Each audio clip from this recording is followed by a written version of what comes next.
I thought resilience was willpower and grit. Coming from construction, wearing hard hats and an armor of strength, an armor of toughness.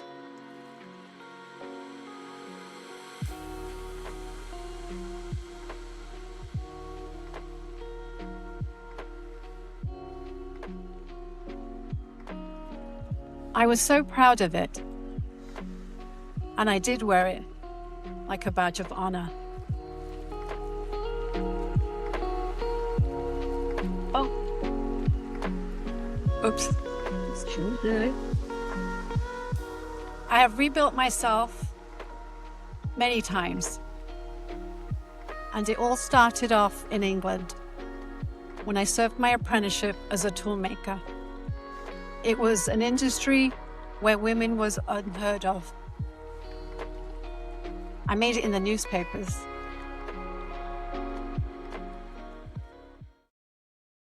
My life would take up more turns, and I ended up in Ottawa, Canada, having an arranged marriage. It was lonely and cold. I had 2 children, but yet what I wanted for my children was the experience to have extended family. The aunts, the uncles, the cousins, the grandparents. And at that point, my family from England moved to California. And we decided as a family, we'll go too. And the idea was the children and I would go first, stay with the family, and settle. And the husband would follow. The husband didn't follow. Divorced, single motherhood, no alimony, no child support, living at home. But I wanted more for myself and more for my children. I wanted freedom. Freedom of choice, which would eventually lead me to construction. Oh, I keep going wrong. Now, this is the world I got to know. A male-dominated industry. The language was pretty interesting, very colorful. Things I have never heard of. They were tough.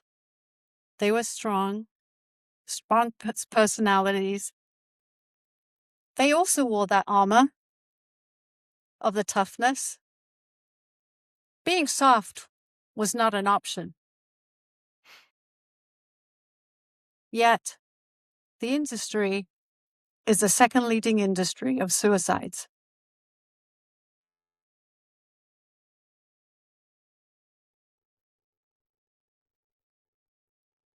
It's not because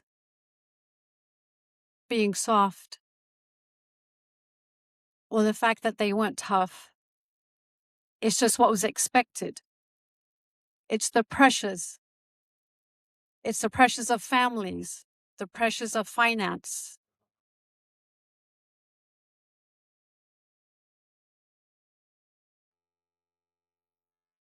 Under that armor of strength, stress would build up, and it has nowhere to go. My son joined the industry, and he was in those job trailers. He would come home anxious with anxiety, and of course, the language would throw him off. And the go-to, get things done attitude.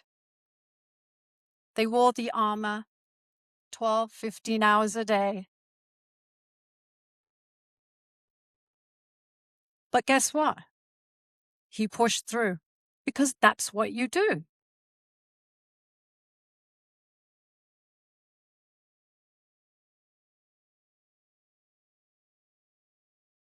One August morning, 11 years ago, I was taking him to the airport, a trip I'd taken many times. On this particular occasion, I heard a sound coming from the passenger seat. I looked over, and he had turned blue, and he was unconscious. I pulled over, I looked at him, poked him, said, "Are you dying? Is this it?" There was no movement. The ambulance arrived, and he regained consciousness at that point and took him to the hospital. I follow in my car, and I, of course, am taking care of business. I checked to see if I had paid his health insurance. I called work to make sure tasks were taken care of, and I needed someone to take care of my dog. Paul, at that point, had numerous tests done. And as we sat, he says, "I'm not going to be anxious anymore. I'm not going to have anxiety. I can't believe this happened." I was like, "Yeah, I know. We got this." The doctor arrives. As soon as he walked in the door, I took him back out. And as I leaned against the wall, he, in his soft inside voice, says, "I'm sorry, but there's a mass in his brain. We would have to do an MRI to be certain." I stood up and I said, "You are not going back in there and telling him anything until the MRI is done." He was of age. He says, "Okay." I go back into his room and he's fast asleep, exhausted. I decide to go into my car, thinking I'm going to just keep on going. I sit there and I sob. And I sob. And then a scream. Don't know where it came from. He was admitted into the hospital that day.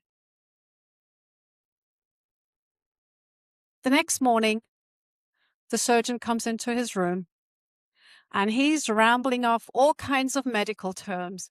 No idea what he's talking about, other than he has a tumor on the left side of his brain.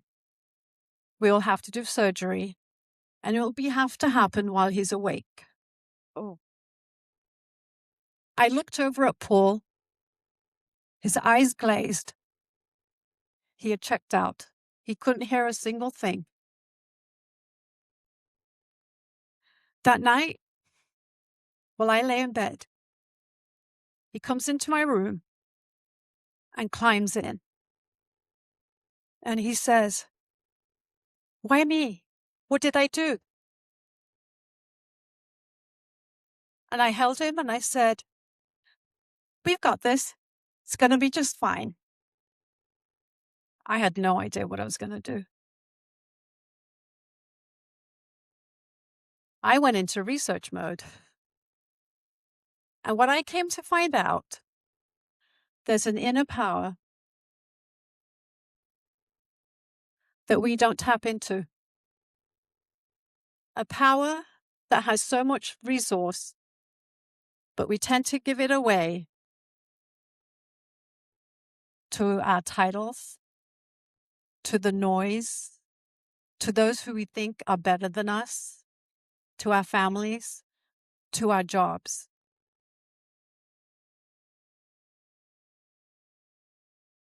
I wanted to empower Paul so he would be able to manage this path and this journey that he was getting on. I didn't want him to give his power away to the diagnosis, to the doctors, to the MRIs, to the storytelling, to the labels. I wanted him to use his power for healing, transformation, oneness, wholeness, that he's able to do anything that he wants. And he did. He went back to work. But yet, I knew he was going back to the same job trailer where healing was going to be not easy. And so rifts began to form.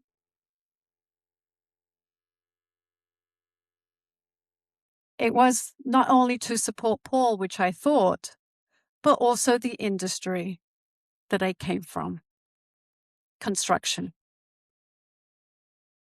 Retrieve inner voice through amplified silence.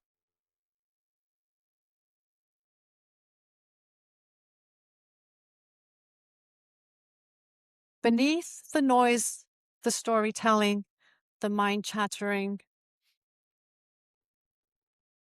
the monkey mind that doesn't stop. Beneath the Instagrams, the emails, all of your daily activities, there is a voice that we have forgotten to listen to. Paul would come back to this place when the noise would get loud, and it became a skill.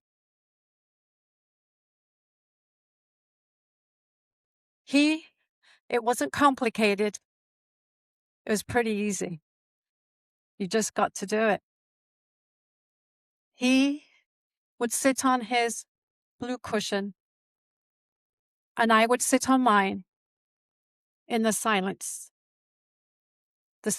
where there was no fear, in that silence where there's only love, in that silence we could do anything.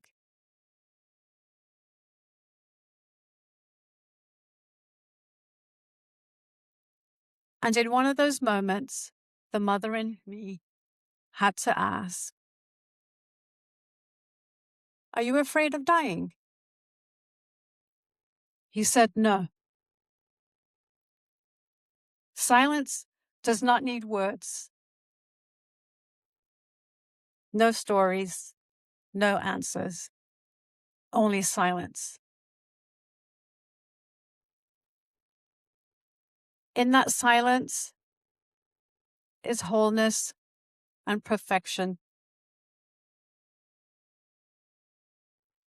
When we can move away from survival, the heart and the brain become in sync. Our bodies become one. They become coherent. Silence is powerful. Paul knew that. He'd always come to himself.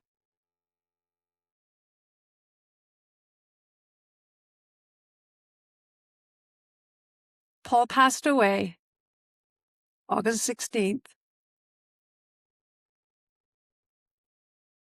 2023, with ease and grace. This picture that you look at was taken Christmas morning after he left.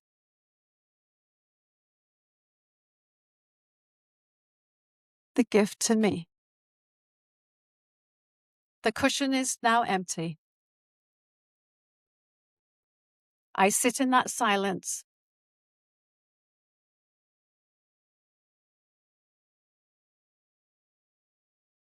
Navigating the absence of Paul.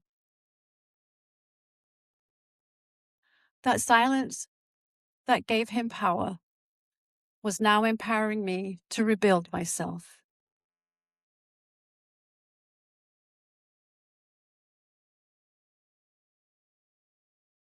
In that silence, I had more clarity. When Paul was born, they laid him in my hands. And when he left, they gave me these ashes. And I recalled, that's it.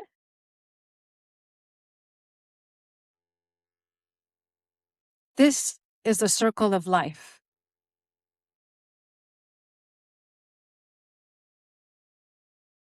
I know that to be true. I am, is what I heard. I am loved. I'm not alone. I am whole. I am resilient. No armor needed.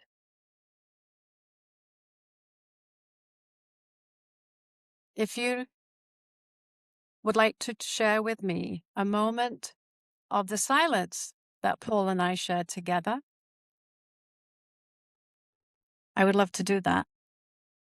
So if you just take a moment and close your eyes, take a deep breath in and let go. You place your hand on your heart. Beneath the noise,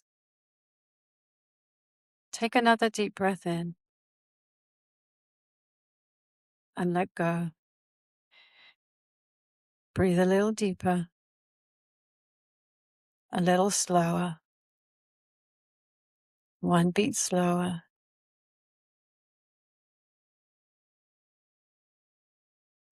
Beneath the noise,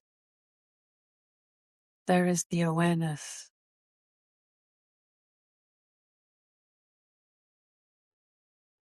This is the I am. When you're ready, you can open your eyes.